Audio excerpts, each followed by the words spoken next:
Hi friends, welcome back to my channel Arpita Shetty's Kannada vlogs. ಎಲ್ಲರೂ ಹೇಗಿದ್ದೀರಾ? ಎಲ್ಲರೂ ಚೆನ್ನಾಗಿದ್ದೀರಾ ಅಂತ ನಾನು ಅನ್ಕೊತೀನಿ. ಫ್ರೆಂಡ್ಸ್, ಯಾರ್ಯಾರು ನನ್ನ ಚಾನಲ್ಗೆ ಸಪೋರ್ಟ್ ಮಾಡ್ತಿದ್ದೀರಾ ಹಾಗೆ ಪಾಸಿಟಿವ್ ಕಮೆಂಟ್ಸ್ನ ಕಳಿಸ್ತಿದ್ದೀರಾ ಅವರೆಲ್ಲರಿಗೂ ತುಂಬ ತುಂಬ ಥ್ಯಾಂಕ್ಸ್. ಹಾಗೆ ಯಾರಿನ್ನೂ ಸಬ್ಸ್ಕ್ರೈಬ್ ಮಾಡ್ಕೊಳ್ದಲೇ ನನ್ನ ಚಾನಲ್ನ ನೋಡ್ತಿದ್ದೀರಾ, ಪ್ಲೀಸ್ ಹೋಗಿ ಸಬ್ಸ್ಕ್ರೈಬ್ ಮಾಡ್ಕೊಳ್ಳಿ.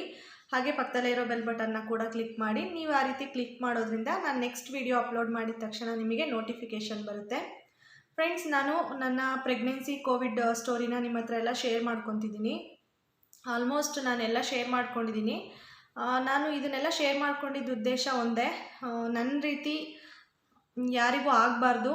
ಆಗಿರೋರಿಗೆ ನಾವು ಹೇಗೆ ಅದನ್ನೆಲ್ಲ ಮೈಂಡಿಂದ ತೆಗೆದುಹಾಕಿ ಮರೆಯೋದಕ್ಕೆ ಆಗೋದಿಲ್ಲ, ಬಟ್ ಅದನ್ನು ನಾವು ಜಾಸ್ತಿ ಕಾನ್ಸಂಟ್ರೇಟ್ ಮಾಡ್ದಲೇ ನಮ್ಮ ಫ್ಯೂಚರ್ ಬಗ್ಗೆ ಕಾನ್ಸಂಟ್ರೇಟ್ ಮಾಡಿ ನಮ್ಮ ಲೈಫ್ನ ಹ್ಯಾಪಿಯಾಗಿ ಲೀಡ್ ಮಾಡ್ತಿದ್ದೀವಿ ಅನ್ನೋದನ್ನು ನಾನು ಹೇಳ್ಕೊಬೇಕಿತ್ತು. ಹಾಗಾಗಿ ಈ ವಿಡಿಯೋನ ನಿಮ್ಮ ಹತ್ರ ಶೇರ್ ಮಾಡ್ಕೊಂಡಿದ್ದೀನಿ, ಪ್ರೆಗ್ನೆನ್ಸಿ ಕೋವಿಡ್ ಸ್ಟೋರಿನ. ನಾನು ಯಾರಿಗೂ ಹರ್ಟ್ ಮಾಡಬೇಕು ಅಥವಾ ನೆಗೆಟಿವಿಟಿನ ಸ್ಪ್ರೆಡ್ ಮಾಡಬೇಕು ಆ ಉದ್ದೇಶನ ಇಟ್ಕೊಂಡು ವೀಡಿಯೋಸ್ನ ಶೇರ್ ಮಾಡ್ಕೊಂಡಿಲ್ಲ. ಫ್ರೆಂಡ್ಸ್, ನಾನು ಇವತ್ತು ನಾನು ಯಾವ ಮಗು ಆಯಿತು ಅಂತ ತುಂಬ ಜನ ಕಮೆಂಟ್ಸ್ ಮಾಡಿದ್ದೀರಾ, ಅದನ್ನು ಕೂಡ ಹೇಳ್ತೀನಿ. ಹಾಗೆ ನನಗೆ ನಾರ್ಮಲ್ ಡೆಲಿವರಿ ಆಯಿತಾ, ಮತ್ತು ಅದೇ ಆಸ್ಪತ್ರೆಯಲ್ಲಿ ನಾರ್ಮಲ್ ಡೆಲಿವರಿ ಮಾಡಿದ್ರ ಅಥವಾ ಸಿಸೇರಿಯನ್ ಮಾಡಿದ್ರ ಅಂತ ಹೇಳಿ ಕೂಡ ಈ ವಿಡಿಯೋದಲ್ಲೇ ತಿಳಿಸ್ಕೊಡ್ತೀನಿ.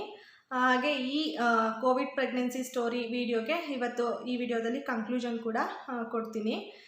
ಫ್ರೆಂಡ್ಸ್, ನನಗೆ ಪೇಯ್ನ್ ಬರೋ ಥರ ಟ್ಯಾಬ್ಲೆಟ್ಸ್, ಇಂಜೆಕ್ಷನ್ ಎಲ್ಲ ಕೊಟ್ಟರು. ನನಗೆ ಸ್ಯಾಟರ್ಡೇ ನೈಟೆಲ್ಲ ಪೇಯ್ನ್ ಬಂತು. ಬಟ್ ಸಂಡೇ ಬೆಳಗ್ಗೆ, ಅಂದರೆ ನನಗೆ ಸಂಡೇ ಡೇಟ್ ಬಂದು 18ನೇ ತಾರೀಕು ಅಕ್ಟೋಬರ್ ತಿಂಗಳು 2020ರಲ್ಲಿ ನನಗೆ ಡೆಲಿವರಿ ಆಗಿದ್ದು. 16ನೇ ತಾರೀಕು ಶುಕ್ರವಾರ ಅಕ್ಟೋಬರ್ 2020ರಲ್ಲಿ ನನಗೆ ಬೇಬಿ ಈ ಥರ ಆಗಿದೆ ಅಂತ ಗೊತ್ತಾಗಿದ್ದು. ಸೊ ಮಾರ್ನಿಂಗ್ ತುಂಬ ಪೇಯ್ನ್ ಬರ್ತಿತ್ತು. ಸೊ ಡೆಲಿವರಿ ಮಾಡೋದಕ್ಕೆ ಅಂತ ಡೆಲಿವರಿ ರೂಮಿಗೆ ಕರ್ಕೊಂಡೋಗಿ ಅಲ್ಲೇ ಸ್ವಲ್ಪ ಹೊತ್ತು ಅಲ್ಲೇ ಇರಬೇಕು. ಪೇಯ್ನ್ ತುಂಬ ಜಾಸ್ತಿ ಇರುತ್ತಲ್ಲ, ಆ ಟೈಮಲ್ಲಿ ಕರ್ಕೊಂಡು ಹೋಗ್ತಾರೆ. ಅಲ್ಲಿವರೆಗೂ ನಾನು ವಾರ್ಡಲ್ಲೇ ಇದ್ದೆ. ಸೊ ನನಗೆ ಭಯ ಆಗ್ತಿತ್ತು ಡೆಲಿವರಿ ರೂಮ್ಗೆ ಹೋಗೋಕ್ಕೆ. ಅಲ್ಲಿ ಯಾರನ್ನೂ ಅಲೋ ಮಾಡೋಂಗಿರಲಿಲ್ಲ ಕೋವಿಡ್ ಇದ್ದಿದ್ದರಿಂದ ಜೊತೆಯಲ್ಲಿರೋದಕ್ಕೆ. ಸೊ ನಾನು ಒಬ್ಬಳೇ ಇದ್ದೆ. ಹಾಗೆ ಹಿಂದಿನ ದಿನ ನನ್ನ ಜೊತೆ ಇದ್ದಂಥ ಹುಡುಗಿಗೆ ಡೆಲಿವರಿ ಆಗ್ತಿದ್ದನ್ನೆಲ್ಲ ನಾನು ನೋಡಿದ್ದೆ. ತುಂಬ ಭಯ ಆಗಿತ್ತು ನೋಡಿಬಿಟ್ಟು. ಈಗ ನನಗೂ ಅದೇ ರೀತಿ ಮಾಡ್ತಾರೆ ಅನ್ನೋ ಭಯ ಕೂಡ ಇದೆ. ಜೊತೆಗೆ ನನಗೆ ಈ ಥರ ಎಲ್ಲ ಆಗಿರೋದು ಪೇಯ್ನ್ ಕೂಡ, ಮೆಂಟಲಿ ಕೂಡ ನನಗೆ ತುಂಬ ಸ್ಟ್ರೆಸ್ ಇತ್ತು. ಹಾಗೆ ಫಿಸಿಕಲಿ ಕೂಡ ಪೇಯ್ನ್ ಆಗ್ತಿತ್ತು. ಹಾಗೆ ಯಾರೂ ಕೂಡ ಜೊತೆಯಲ್ಲೂ ಇರಲಿಲ್ಲ.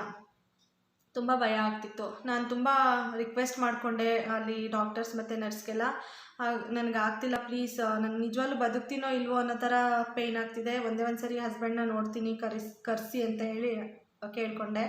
ಅವರು ಕರೆಸಿದ್ರು. ನನ್ನ ಹಸ್ಬೆಂಡ್ ಮತ್ತು ನನ್ನ ಮೈದನ ಕೂಡ ಜೊತೇಲಿ ಬಂದರು.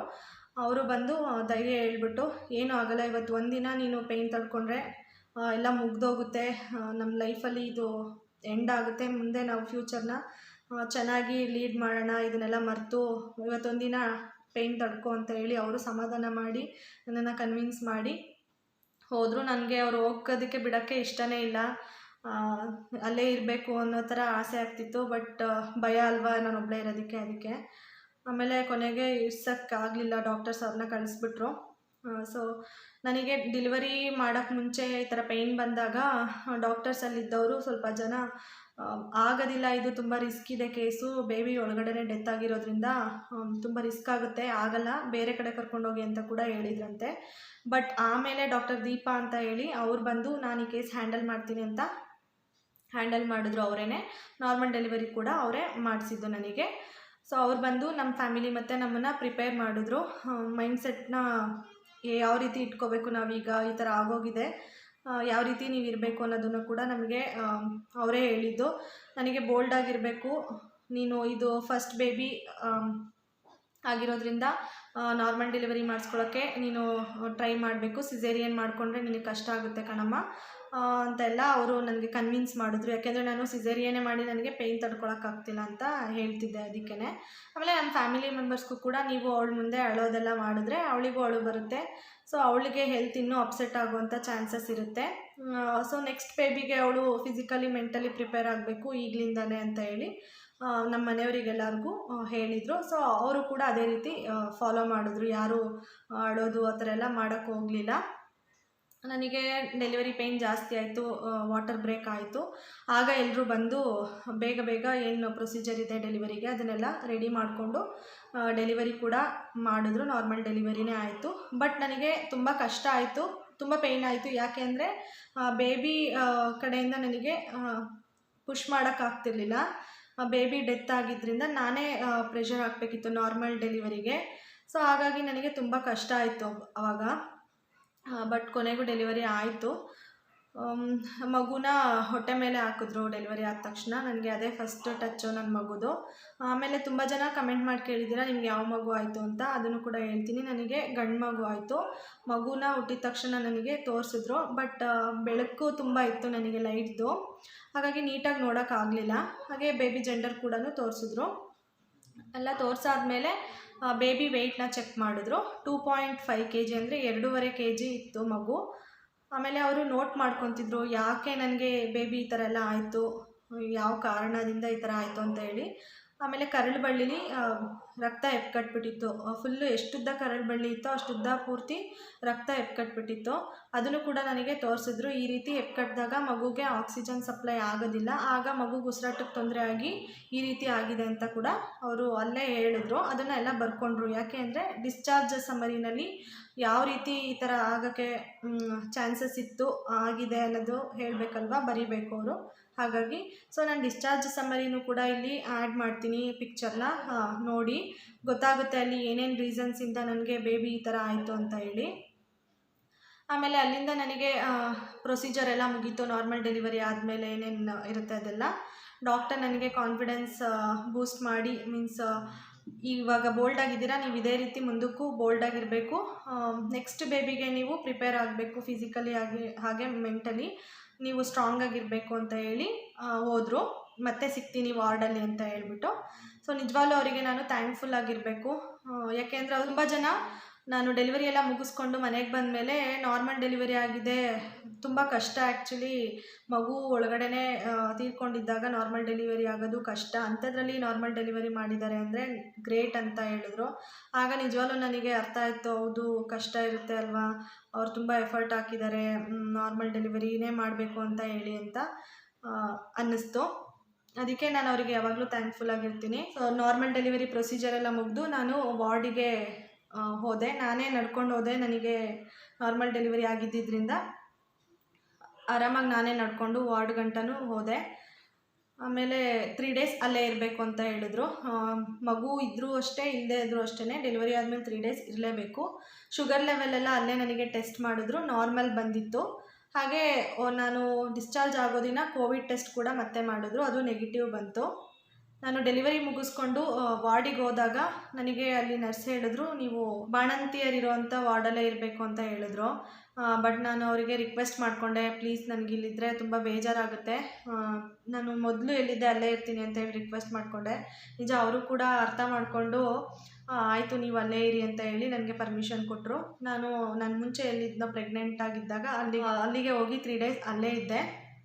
ಬಟ್ ಅಲ್ಲಿ ಒಂದೇನು ಬೇಜಾರಾಗ್ತಿತ್ತಂದರೆ ಎಲ್ರಿಗೂ ಹಾರ್ಟ್ ಬೀಟ್ ಚೆಕ್ ಮಾಡೋಕ್ಕೆ ಮತ್ತು BP ಮತ್ತು ಶುಗರ್ ಇರೋರಿಗೆ ಶುಗರ್ ಟೆಸ್ಟ್ ಮಾಡೋಕ್ಕೆ ಬರೋರು. ಸೊ ಹಾರ್ಟ್ ಬೀಟ್ ಚೆಕ್ ಮಾಡೋಕ್ಕೆ ಬಂದಾಗ ನನಗೆ ಬೇಜಾರಾಗ್ತಿತ್ತು. ನನಗೂ ಕೂಡ ಮುಂಚೆ ಎಲ್ಲ ಚೆಕ್ ಮಾಡೋಕ್ಕೆ ಬರ್ತಿದ್ರು, ಈಗ ಈ ರೀತಿ ಆಗಿದೆ ಅಂತ. ಬಟ್ ಏನು ಮಾಡೋಕ್ಕಾಗಲ್ಲ, ಅವರು ಎಲ್ಲರೂ ಇದ್ದವರೆಲ್ಲ ಸಮಾಧಾನ ಮಾಡಿದ್ರು. ಇನ್ನೊಂದು ಬೇಬಿ ಖಂಡಿತವಾಗ್ಲೂ ಆಗುತ್ತೆ, ನೀವು ಬೇಜಾರು ಮಾಡ್ಕೊಳಕ್ಕೆ ಹೋಗಬೇಡಿ, ಅಳೋದಕ್ಕೆಲ್ಲ ಹೋಗಬೇಡಿ, ಬಾಣಂತನದಲ್ಲಿ ಹತ್ರ ನಂಜು ಅಂತ ಆಗುತ್ತೆ ಅಂತ ಹೇಳಿ ನನಗೆ ಹೇಳಿದರು. ಸೊ ಹಾಗಾಗಿ ನನ್ನ ಹೆಲ್ತು ಕೂಡ ತುಂಬ ಇಂಪಾರ್ಟೆಂಟ್ ಅಲ್ವ.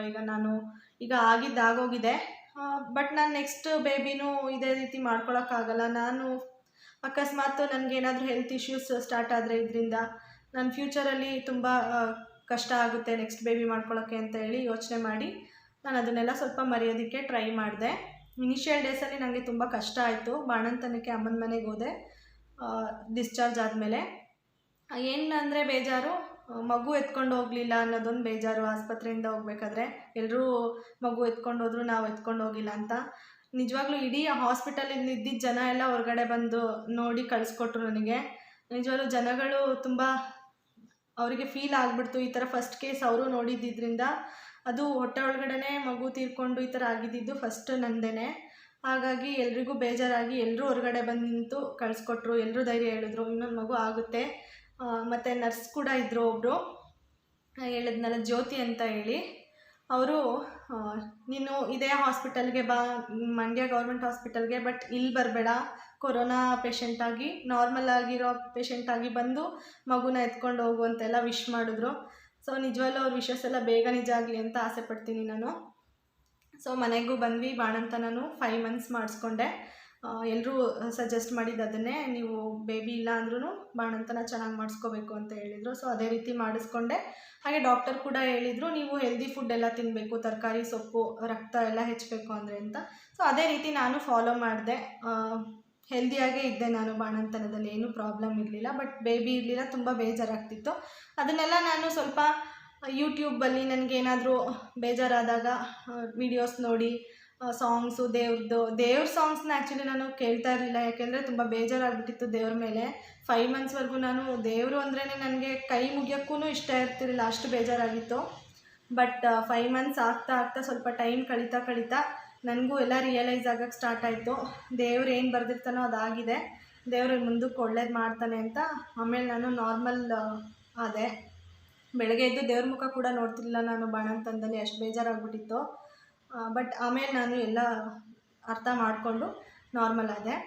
ಸೊ ನಿಮಗೂ ಯಾರಿಗಾದ್ರೂ ಈ ರೀತಿ ಆಗಿದರೆ ಪ್ಲೀಸ್ ಅದನ್ನೆಲ್ಲ ಮೈಂಡಿಂದ ಡೈವರ್ಟ್ ಮಾಡ್ಕೊಳ್ಳಿ. ನಿಮ್ಮ ಮೈಂಡಿಂದ ತೆಗೆದಾಕಿ ಅದನ್ನು ಯೋಚನೆ ಮಾಡೋದನ್ನ ಬಿಟ್ಟು ಲೈಫಲ್ಲಿ ಯಾವ ರೀತಿ ಹ್ಯಾಪಿಯಾಗಿರಬೇಕು, ನಮಗೇನು ಬೇಕು ಅದನ್ನು ಯಾವ ರೀತಿ ನಾವು ಅಚೀವ್ ಮಾಡಬೇಕು ಅದ್ರ ಬಗ್ಗೆ ಕಾನ್ಸಂಟ್ರೇಟ್ ಮಾಡಿ. ಜೀವನನೇ ಬೋರಾಗಿ ಹೋಗಿದೆ, ನಮಗೆ ಇದೇ ರೀತಿ ಆಗ್ತಿದೆ, ಅಬಾರ್ಷನ್ ಆಗ್ತಿದೆ, ಮಗು ಆಗ್ತಿಲ್ಲ, ಇದನ್ನೆಲ್ಲ ಜಾಸ್ತಿ ಯೋಚನೆ ಮಾಡಿದಷ್ಟು ನಮಗೆ ಆಗೋದೇ ಇಲ್ಲ. ಅದನ್ನೆಲ್ಲ ಬಿಟ್ಟು ನಾವು ಲೈಫಲ್ಲಿ ಯಾವಾಗಲೂ ಹ್ಯಾಪಿಯಾಗಿರೋದಕ್ಕೆ ಮತ್ತು ಖುಷಿಯಾಗಿ ಎಲ್ಲರೂ ಇರಿಸೋದಕ್ಕೆ ಟ್ರೈ ಮಾಡಿದ್ರೆ ಅದು ಆಟೋಮೆಟಿಕ್ಕಾಗಿ ಆಗೇ ಆಗುತ್ತೆ. ನನಗೂ ಕೂಡ ಡಾಕ್ಟರ್ಸ್ ಮತ್ತು ನನ್ನ ಫ್ರೆಂಡ್ಸ್ ಎಲ್ಲ ಅದೇ ಸಜೆಸ್ಟ್ ಮಾಡಿದ್ದು, ಯಾವಾಗಲೂ ಬೇಬಿ ಆಗಿಲ್ಲ, ಬೇಬಿಗೆ ಈ ರೀತಿ ಆಗೋಯ್ತು ಅದನ್ನೇ ಯೋಚನೆ ಮಾಡ್ತಿದ್ರೆ ಅದಾಗೋದಿಲ್ಲ. ನಾವು ಮೈಂಡನ್ನ ಫ್ರೀಯಾಗಿ ಬಿಟ್ಟರೆ ಅದು ಆಟೋಮೆಟಿಕ್ಕಾಗಿ ನಮಗೆ ಆಗೇ ಆಗುತ್ತೆ. ಸೊ ನನ್ನ ಈ ವಿಡಿಯೋ ನಿಮಗೆ ಹೆಲ್ಪ್ ಆಗಿದ್ದರೆ ಪ್ಲೀಸ್ ಲೈಕ್ ಮಾಡಿ, ಹಾಗೆ ನಿಮ್ಗೇನು ಅನ್ನಿಸ್ತು ಅಂತ ಹೇಳಿ ಕಮೆಂಟ್ ಮಾಡಿ.